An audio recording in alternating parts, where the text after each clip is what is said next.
Welcome, everybody, to our first Canadian Women in Cybersecurity session, Breach the Keep livecast. Breach the Keep is a tabletop simulation online. This cybersecurity tabletop simulation emulates real life technical and business experiences related to cybersecurity. And on, we have with us Trish, Sharuk, and Vanessa. Welcome. Sorry, Maddie, I left you out. Hi there. So what we're going to be doing is going through a scenario which is meant to simulate what it's like to be in a real business and make decisions as a cyber incident unfolds underneath you. The rules are pretty simple. One person plays at a time. People will be told when it's their turn, and you can't initiate anything when it's not your turn. However, this game is an open world and there are no constraints on what you can imagine or ask. I'll guide you through the journey and the events that follow. Treat them as though they were you in your current company, truly experiencing it. Each of your characters have a special power that you can use once throughout the game. Our frontline supervisor is able to use their charisma to convince non-technical problems to go away. Our VP of IT is able to go into a micromanager mode and get into the details like they used to, which gives them the ability to attack security problems with a higher proficiency than their fated skill set allows. Our VP of Finance can improve overtime to make it someone's turn again, and our president can issue high praise to restore someone's ability to use their power once. Outside of that, you'll be doing attack rolls to figure out in the game of chance whether or not things are going to go so well for you, and I'll guide you through that process. And I'll let you know ahead of time how well you need to do for each specific challenge. So right now we're all in our orientation room. If I could ask all of you to please move to the room to the left of you. Ladies first.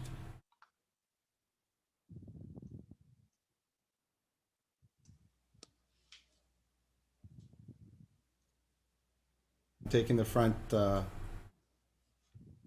a studious student, so I'm taking the desk. Called it. Throughout the game, you'll see pop-ups for information. You'll want to look at them, read them over, and close them once you're ready to ignore them. So here is our first one.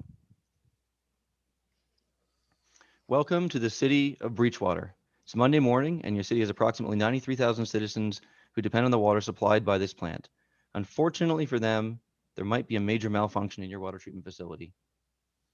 While Breachwater, the city of, has technical staff for all IT operations and their network stack and service, the water treatment facilities are maintained by a small group of technology staff who rely heavily on the software and hardware supplier, as they do not have strong technical knowledge in networking or IT.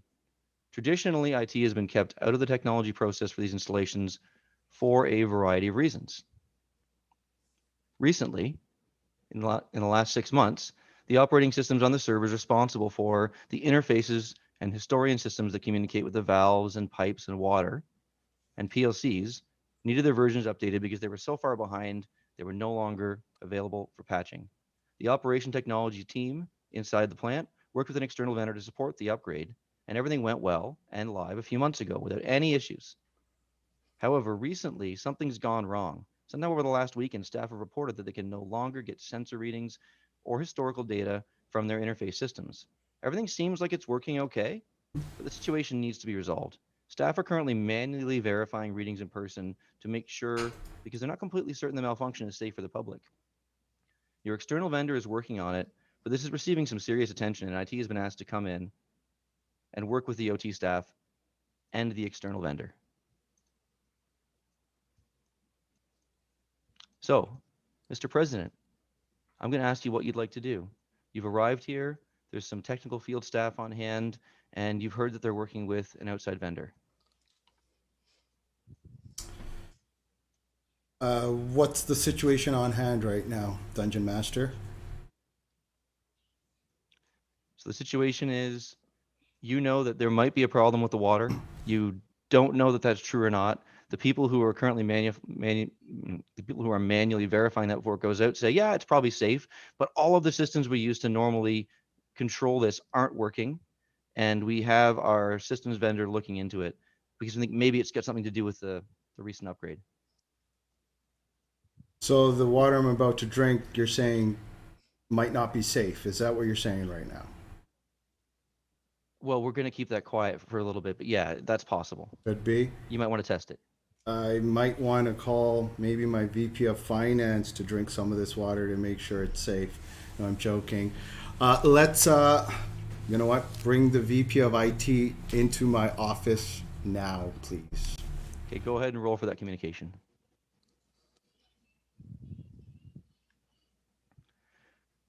Okay, you've managed to get a hold of your VP of IT. They're not really happy to be here. There's some things they've got to be up to, but you're the president, so they're here. VP of IT, it's your turn. Hello.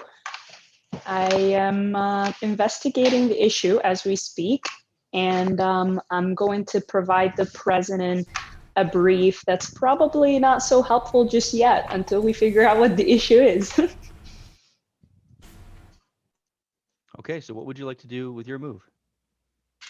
I would like to call on the OT team as well as the vendor that supposedly did the upgrade successfully to check on the safety of the water and the situation, what's going on. Okay, go ahead and roll. Sure. All right, you dialed and the OT team has answered. You've gotten a hold of them and they forward you along to the actual system vendor because they're not really sure what's going on, but they're sure things are in hand. The system vendor has appeared and it is now the VP of Finance's turn. Thank you. So the VP of Finance wants to know what are the terms of engagement under which that maintenance was done, and can the vendor come back and make the assessment as to what went wrong, or do I have to spend for that? Okay, you need to get at least a 10. Go ahead and roll. Come on, Vanessa. Nice. Go on. Wow, you're a great VP of Finance. So the system vendor says that the service level agreements are specific to the actual regulations for the water code, and there's very specific devices that have to be installed, and they did everything exactly how they were supposed to do it, but they acknowledge that something's wrong. The current support is at an on hourly basis, but it's fairly minimal. It's a few $100s an hour. They've been here for 3 days. All right, VP of Finance, your turn is over. Frontline supervisor, you're up. Thanks, Dungeon Master. So as a frontline supervisor, I want to make sure that all of the vendors and everybody's doing okay. So can we just talk to maybe some of the staff that have been there for 3 days and just kind of see how they're feeling and what we can do to help? While you're at it, take them some water. They might not drink go it, ahead and roll for President. that. Okay. Fingers crossed. Yeah. All right, you've had excellent social skills, and we're able to get to the heart of the matter that the staff are very, very tired. They're concerned that the manual measurements they're doing are actually inaccurate because they're so burned out, and they're just really crossing their fingers and hoping that their vendor can make this work. They hand you a glass of water. Oh. I do not drink. What would you like to do, or is there anything you'd like to do to try and help them out? I'd like to, I'm not sure if I'm able, but if they're really struggling and they're very tired, could we talk to the VP of Finance to see if we can bring on any more people? Okay. Frontline supervisor, your turn is over, and it is the president's turn. All right. Well, what's the situation now, Dungeon Master? So not much has really changed. We know a little bit more. The system vendor is here working on it. They're working on an on-hour basis, and the tech staff are becoming exhausted because you don't have enough to do the quantity of manual work that's happening. So people are working double and triple shifts. Interesting. And this ugly monster beside me is the system vendor right now. That's correct. What kind of cologne is that he's wearing? I think it's probably Stetson. Okay, smells like money. Okay, well, I really need we really need someone to look into what's happening right now, and so I'm going to roll. Okay. Wow, you are 19. all on fire today. So that's an excellent roll. You had a conversation with the system vendor, and they said, while normally these aren't IT devices and they don't really want staff from the tech team interfering with this process, they're at their wits' end. There's been a lot of turnover at their company recently, and they would actually like your help. So they share with you some of the details about where the equipment's located and let you know that here's the information they have about it. But honestly, at this point, they're not sure what to do next. They're not sure what's wrong. They're not sure what's wrong, and they're gone. So you've defeated them. So I wanted to take a second to do a little debrief about this. This kind of territorial silo situation happens often when we have IT and OT working together. Has anyone ever worked with a company like that without naming names, been through a situation similar to this? I can say that I've been living it, but more between the legal side and the IT side in terms of silos. Um, Okay. and I think building bridges in terms of language is important because in the time of panic, if I mean something and you mean something and we lose 3, 4 days like this because you're not looking at the thing I ask you to look, for example, I'm not asking you what the service level are. I'm asking you whose liability it is. If it's yours, then fix it now, or I'm going to claim you the damages, right? But their answer is like, yeah, but I followed my service level. Yes, but that's not what I'm asking. I'm asking whose fault it is, right? So being able to communicate with others by putting, I think, common language before is easier because I don't think nobody has a word on what part of the system is going wrong. Yeah, that's a very good point. I've seen the exact same conflict between IT and legal as I have between IT and OT, and it's an older problem. And maybe there's some solutions in there, like common language and common goals. That's a great idea. I've not considered that before. Yeah, and to Anyone have anything piggyback, else?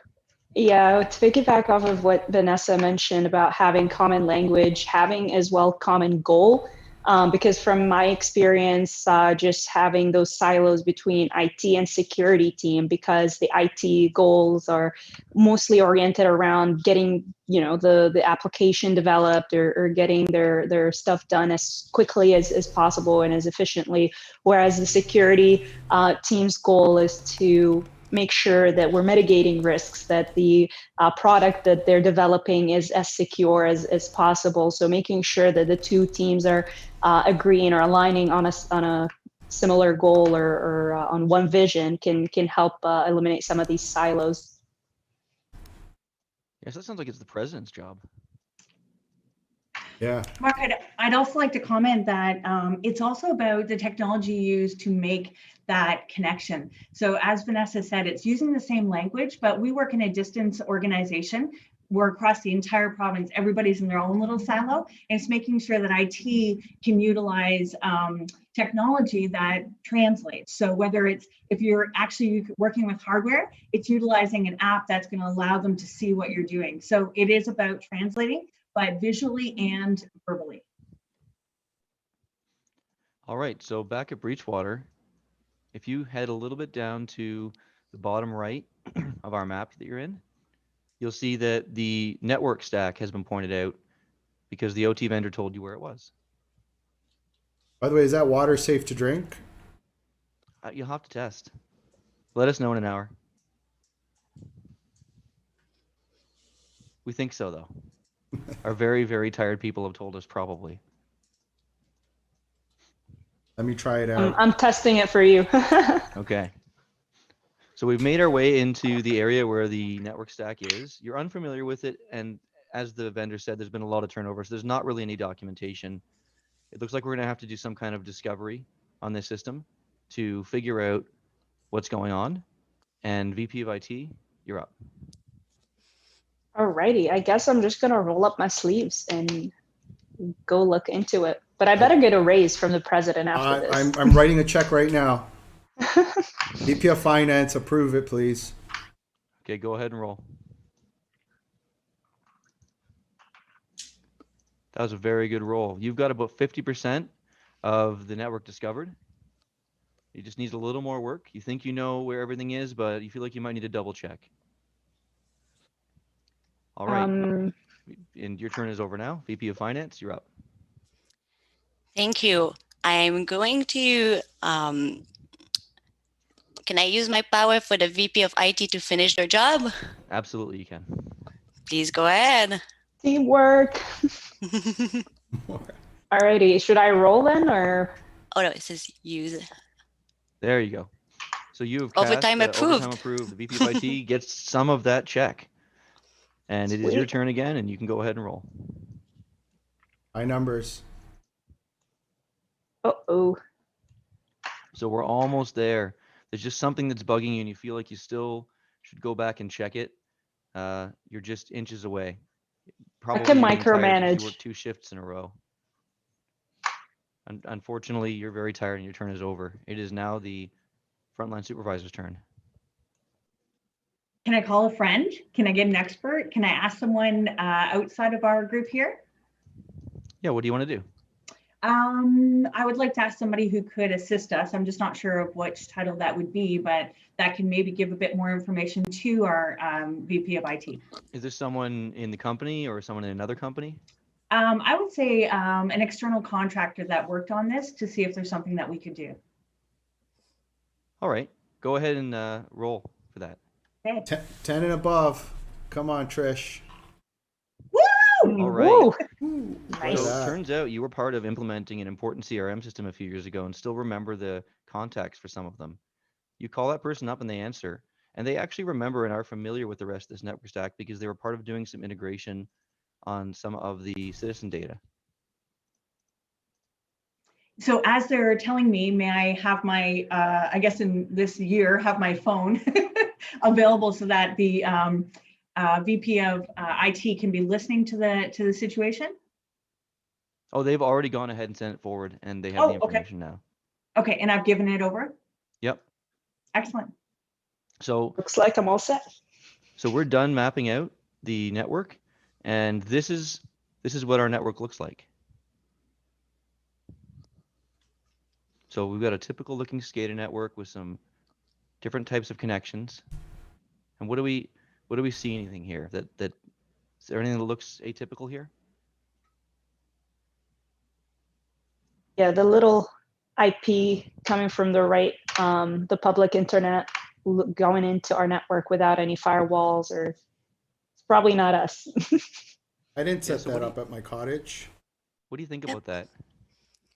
It also looks we don't have the expertise for a SCADA switch. That's right.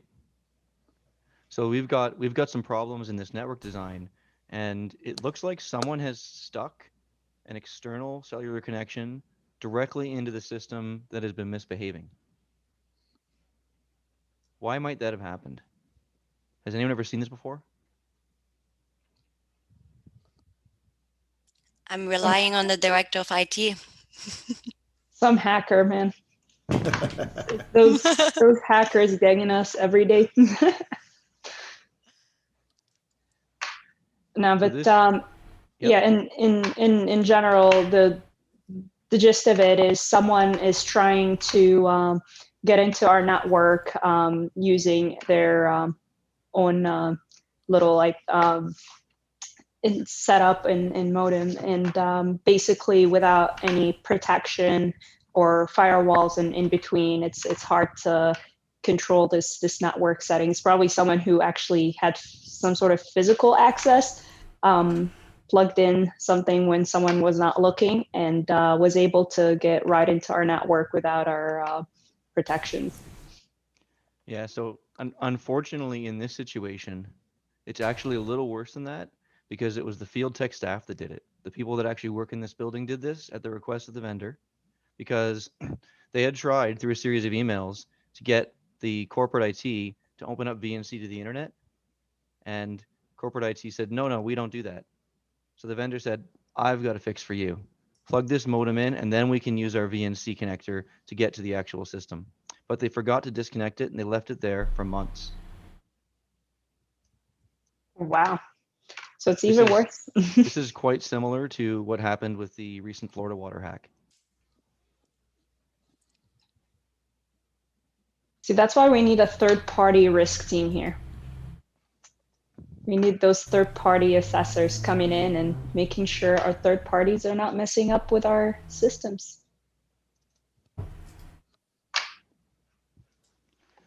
So what can we do about this? This is an interesting picture because it was a proof of concept. Someone was able to add ransomware to a coffee maker where it demanded payment. Did anyone see that before?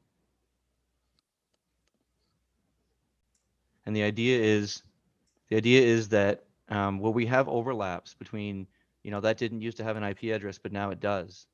Whether it's your door controls, your phone system, your water flow control, the person who's in charge of it is still in charge of it, but now it's an IT asset. And then you start to get these silos. So Vanessa, you talked about using some strategies to bridge that gap. How could we have prevented this from happening? Well, one of the things we should have is have an internal audit that are done holistically. We should probably have a liaison committee that makes sure that the information is flowing well. And we should likely make sure that we have awareness and training and detection and monitoring also. So what if I was to tell you, these are not IT assets, these are OT assets, they're not computers, you can't scan them because they won't tolerate it, and you can't audit it the same way. I'm going to go get a separate auditor for that because it's different.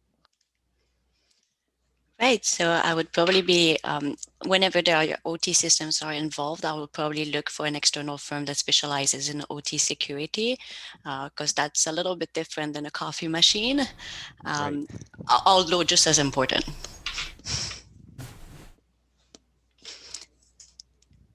Okay, so I think another thing that would be useful that lots of places are starting to look into is some kind of equal level of monitoring, some way to monitor and track and see what these OT or IoT devices are starting to do. This is a place where a municipal water plant is probably not that mature yet, although I'm certain there's examples of it. And I think moving towards some of that is going to get us to a place where we don't have to worry about having too much lye or chlorine or who knows what else inside of our drinking water.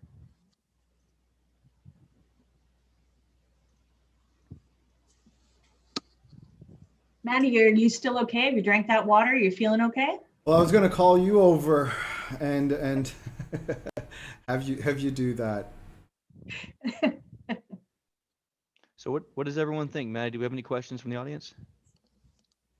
I'm just taking a look here. No, we could just keep going. Someone says rogue access, but we can keep going. I'm just wondering if my coffee's been hacked. Oh, I am sorry. We have concluded our game. I'm sorry I didn't make that clear. We are at the end of the game now. So did we find what went wrong? Is it I think what's interesting here out of that case is, well, first the timely nature of it, obviously, but I think second, I think it really shows the road from IT to OT, the lack of expertise, I think, in OT cybersecurity, the fact that people think that the director of IT could solve all of this. And I think it's probably, I'm pretty sure a lot of CFO like me think that. So perhaps it's time to do a competence gap assessment. Do I have the right security skills for the right, not that I want to fire the director of IT, but it's time to look to see if you have the right security skills for your risk. Also, if you have a full team of IT people and your risk are more on the OT switch, perhaps as a VP of finance, I need to review my priorities as to where I spend my money too. Thought I was getting a raise. I guess Overtime no. paid. The story's changing. So No, Vanessa, I but in totally all agree with you. realness, yeah, I think I was going to piggyback off of what Vanessa said, and also note that there aren't many policies out there when it comes to IoT. If you think about IT, it's well established. There are so many frameworks and government policies, regulations around how to secure your IT, whether NIST standards or HIPAA regulations or these like regulatory things about keeping data in the realm of transmission in IT systems. But when it comes to really IoT, especially like energy companies are struggling a lot with that. There aren't that many frameworks or standards out there to help secure OT and IoT. The US is about the I guess it's advancing some of the strategy and policies in terms of IoT, and the Senate actually approved a framework, not a framework, but it's more of a policy last year. It hasn't been published as far as I know yet. But yeah, we need more government policies at a higher level or industry standards to step in and provide guidance around IoT specifically, because it's going to be only more prevalent. I think I read the other day a stat that said by 2026 we're going to have more IoT like devices than like triple, quadruple the number of humans on Earth. Right. So I've read that too, and it was the first time I thought that IP version 6 was justified, because they're That's true. talking about having individual IoT devices at individual shelves inside of like a Shoppers Drug Mart to track inventory real time over technologies like LTE-M. And it's going to create a very, very high number of these devices. And if all of them are remote malware distribution centers, then the scale of that compromise, we're still thinking, even from something like what happened with SolarWinds, like, is it recoverable or is that damage decades? And what would happen then when we get to a place where, so I'm encouraged to hear that you've seen that in frameworks. That most of the frameworks I've been exposed to typically treat IoT as a separate special thing. They're not usually holistic, and Vanessa's right. They're different enough that you do need to treat them differently in some cases, but it's usually go do all this IT stuff, and then that's not a computer. And I think that the critical infrastructure context is very important here. It's so true that the US has a different approach to this. Maybe we feel like we have more privacy legislation, but they have an entire framework for critical infrastructure. They have guidance on what enhanced security measure they need. They have an entire legal framework on trade secret. So they've approached this much more proactively than we did, and they still have this issue. So I think it's really concerning on our ends, because sometimes we talk to an industry and they don't even know they're a critical infrastructure. No one told them. They were Mhm. expecting to get a letter. Hi, good morning. You're in a critical infrastructure. These are the things you have to do. So if security professional can't locate that information, I don't think we can expect the industry 4.0 to be able to locate it. Especially so those that are working, let's say, in railways, those that have really operational security concerns, that are not a Fortune 500, that are not a big company, that may be doing just a tiny, tiny part into the entire system, can become a very big risk if we don't support the suppliers. You're right. There was some things that came out of the findings, and by the way, the feeling like that this is like we still need to do more, right? We want to fix this, right? And what happened with the real thing, remember this, like it's pretty substantial. Like this happened like a month ago, is when the news started coming out about it. And we don't know any more about it than we know about this scenario that we just played. The real world version that went very public is still as unfinished in its story as where we feel we are right now in fixing this problem. That's crazy. Yeah, well, next time, if they want, they can reach out to me to write the contract with the vendor. So Mark, there's a question that came through from a participant and they want to know if the water was actually bad. And my other question is, based on the policy and based on everything you've just mentioned, there's that human error. So could something have been done differently by the frontline supervisor or something like that? Even though the policy and the technology, it's still, the system was left because it was left and it was told not. So how do you change that? So I think the answer is that mantra of people, process, technology, and in that order. And fortunately, in this situation, the good news story is the people noticed it. Somehow they noticed it, even though their system might have been lying to them.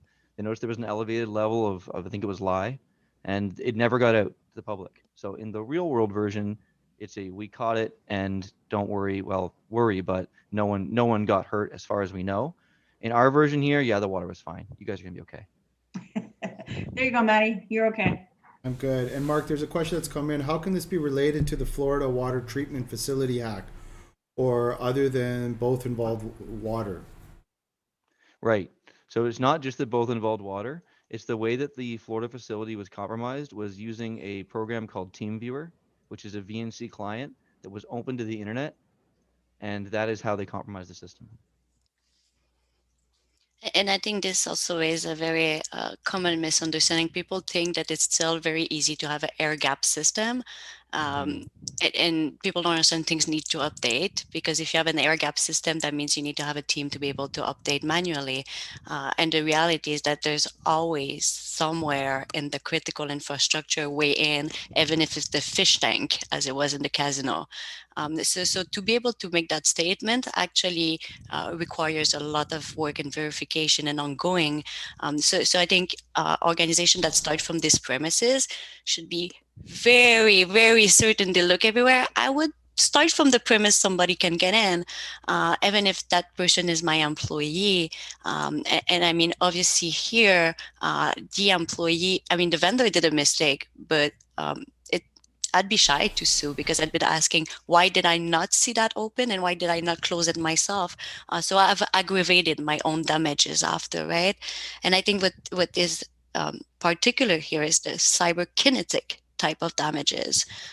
Maybe I should have also been calling other agencies in terms of health, in terms of water quality also, that, didn't even go through my mind in security, because now I have to deal with an incident that may have repercussion in the real world on my prison and drinking water.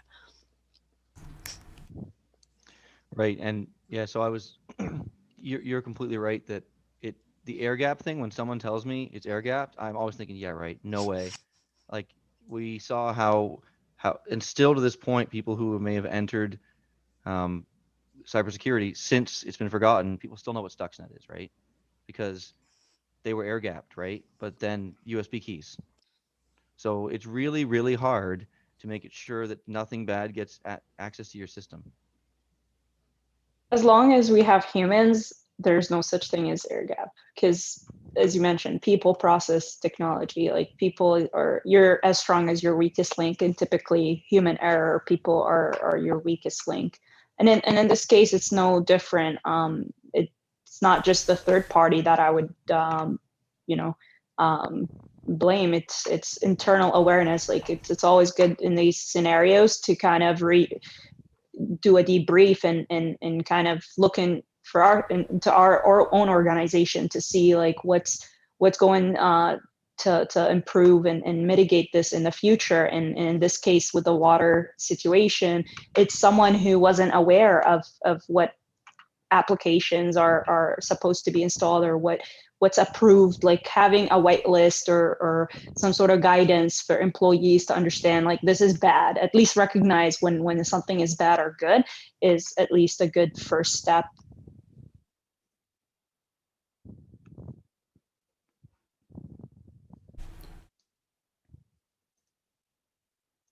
Nice. And I got a question here, Shoruk, and I'll ask you regarding from a key data standpoint, just an amazing organization. How important is the role of engagement and training with the other organizations that you deal with from a security awareness training standpoint? Yeah, absolutely. I think it plays a critical role into any service we offer. So for those who don't know, Key Data is a boutique consulting firm. We offer consulting services in the field of identity and access management and privileged access management, customer access management, generally anything related to identity, username, passwords, what you typically think of. And within that, it's we get numerous engagements from not just the technical hands-on implementation, but also awareness, governance, and a lot of clients struggle with having awareness about how to use the tools, because it's one thing to come in and implement a solution, and a completely other to ensure its adoption. So we try to ensure any engagement, even if it's focused on implementation and technical stuff, to make sure it's augmented with the governance and the necessary processes to ensure this solution will be adopted, to ensure this solution will make a difference, because your technology is as useful as how your users are going to leverage it. So in terms of training, there are different ways to conduct trainings, whether it's end user training on the solutions we integrate and implement, or just general awareness campaigns. Like oftentimes companies don't have the time or resources to do a full-on awareness campaign in the organization when it comes to security and making sure their security policies are well understood across the organization. So we have these training and awareness campaign sort of offerings to make sure that the clients are secure and they have their end users on board. Any other closing remarks from anyone before we bring this to an end? Yeah, I thought the game was very. The game is great because it walks you through a scenario. I think it just fostered the right conversation. And also, I think it was very, you actually saw what was missing in the team very fast. So there's two things about this exercise. They can be awareness exercise, but they can also sometimes serve as stress testing. I think it could have become very obvious somebody's missing at the table to answer the questions, right? So if they're missing in the game, they're likely missing in real life. Actually, I wouldn't take the chance to see if that's true or not. But I thought it was great, and there's so many ways to do awareness and training. If you've been doing it the same way every year, it's just not the right way. We do a lot of, let's say, awareness and training at the board level because we explain to directors what their liabilities are. But in experience, whatever works for developer doesn't really work for VP Finance in terms of what they want. They don't necessarily want to watch videos again. They prefer to read because they do two things at a time. Whereas developers just love the video because they like to replay it. I despise video. I don't like to hear the sounds. I'm a reader, and I think you need to do that variation. Not everybody learns the same, and some people are contextual. They need to live it to understand it. And I think these are the most dangerous people because of that. And trust me, it includes very likely your lawyers. That's interesting. Thank you both for that tremendous feedback. Over the last couple of months, we've been running this game with people from all walks of life, from pen testers to students to those with executive experience to non-executives, playing out situations and how would an organization react. And as we saw today, we were able to quickly identify gaps. And that was one of the lessons that you could learn from this. Normally these games are played out between 60 to 90 minutes, anywhere from 5 people up to 15 people. The scenario is based on the organization, the industry, and the type of breach that we're trying to figure out. So thank you all for joining. One of the interesting things over the last couple of months that I've been able to come across, speaking to cybersecurity professionals from all walks of life, is their love for Dungeons and Dragon, their love for these sort of games, and for us to be able to bring it into a gamified training situation really allows people to leave the game and store that information in their head, which is really, really unique versus reading and videos, especially in today's day and age where we're not able to connect and run these tabletops in a physical boardroom, and you're only limited to really doing it online. So Maddie, thank you all. something that Vanessa said that really resonated with me, because I've been watching it and seeing if it's a pattern, and it is every time. It's exactly what she said about the shortage of types of resources in certain situations, or also the lens they look through things on. So another scenario we have is a disaster recovery scenario that presents itself as a phone system outage. And so the customer service manager wants the phones to be working, and the techs will reboot the server and then get interested in the technology part, and they'll never check to see if it came back up. And that really is what happens in the real world. And we see similar things with, we've got scenarios around healthcare and PII, breach of data, and the person just gets into their discipline mode and starts to go down that tunnel, and you watch them make the same mistakes that they would make in real life. And going through that simulation, you can write down, oh, I did this thing, I should have done that. When it happens for real, let's make sure we go back and look at these notes. Yeah.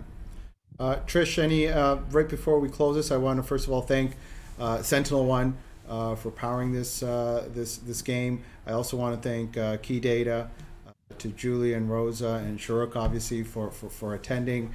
I also want to thank Vanessa, who's awesome, who stepped up in the last moments there, and Mark as well for being an amazing dungeon master. I did want to end it off with Trish, as I didn't give you an opportunity to say something, so I'd love for you to close us.